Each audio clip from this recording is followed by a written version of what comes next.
ඉතින් මේ වීඩියෝ බලන ඔයාටත් ගොඩක් වෙලාවට තියෙනවා නැත්තේ Intel HD graphics.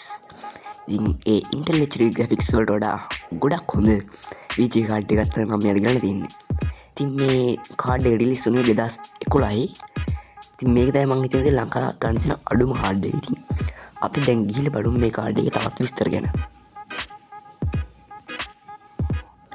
හරි ඉතින් මම මේ අද ගන්න තියෙන graphic කාඩ් එක තමයි Nvidia GeForce GT 520 නැත්නම් GT 520 කියන කාඩ් එක.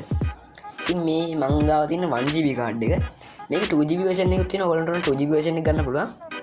ඉතින් මම මේක ගත්තේ second hand Gale Select එකෙන්. ඉතින් ඒකේ graphic card එක 1GB version එක 3900ක් තමයි උනේ. ඉතින් 3900ට ගන්න තියෙන ඉතින් ඒ ගානට ගන්න තියෙන හොඳම කාඩ් එක. ඉතින් මේකේ ඕල් දැක්කම් පේනවා ඇති මෙතන display output ගන්න VGA port එක. මෙතන තියෙනවා HDMI port එක. මෙතන තියෙනවා DVI port එක.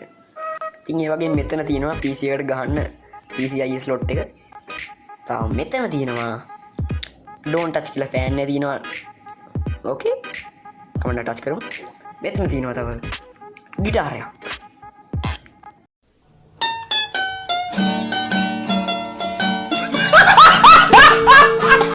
ඕකේ.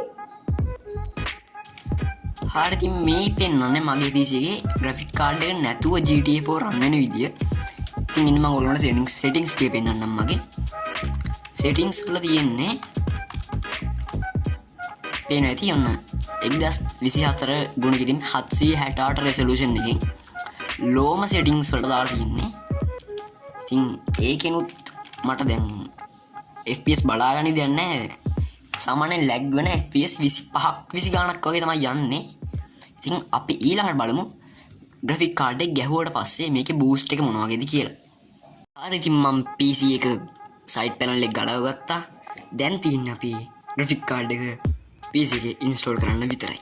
හරි ඉතින් එහෙනම් ඔයගොල්ලෝට පේන ඇති මම අපේ graphic card එක install කරගත්තා. දැන් අපි බලමු game එකට ගිහිල්ලා. හරි friends ඉතින් මේ තියෙන්නේ graphic card එක install කරාට පස්සේ GTA 4 run වෙන විදිය. ඉතින් මේ මට settings වල නම් පොඩ්ඩකින් පෙන්නන්න. මට settings වල නම් පොඩි මේ පේනවා ඇති. warning එකක් ආවා.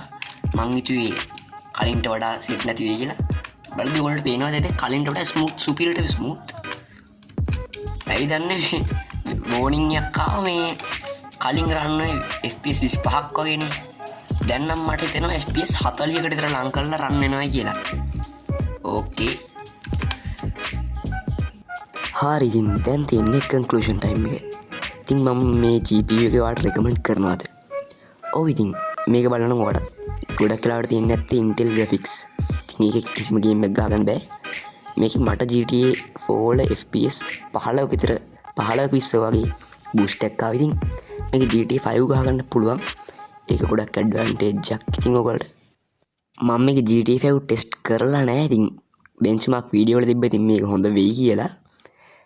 ඉතින් කිසිම ගේම් එකක් ගහගන්න බැරි වගේ මැෂින් එකකටත් මම අනිවාර්යයෙන්ම රෙකමන්ඩ් කරනවා මේ 3900 GT 521GB කාඩ් එක. වීඩියෝ එක ඉවරයි ඵලයන්.